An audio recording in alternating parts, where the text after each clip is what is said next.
कि आगे माई कवन भैया हरदी चढ़ावेला कि आगे माई भैया से भैया अपन भैया। अखन अहाँ सब गोटा सुनि रहल छी मुगांव सँ माँ सरस्वती रिकॉर्डिंग स्टूडियो की शानदार प्रस्तुति कि आगे माई कवन भैया हरदी चढ़ावेला आगे माई हरदी हरदिया दूब पातरना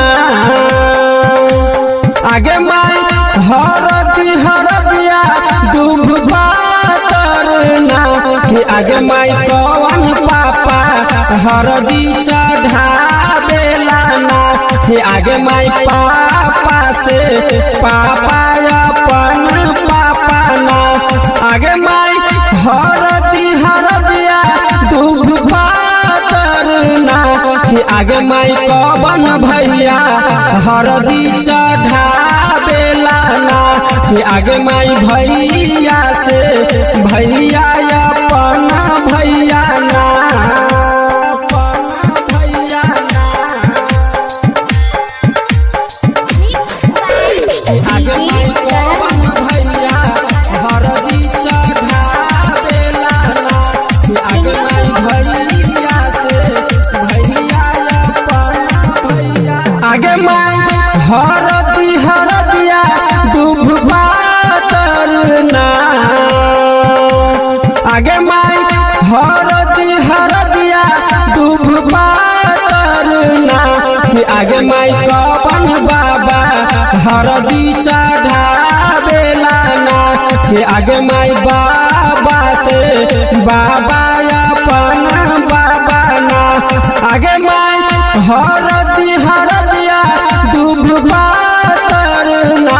कि आगे माई कवन चाचा हरदी चढ़ावेला ना कि आगे माई चाचा से चाचा अपन चाचा ना अपन चाचा ना मिक्सिंग बाय राजेश बेदर्दी कि आगे माई कवन चाचा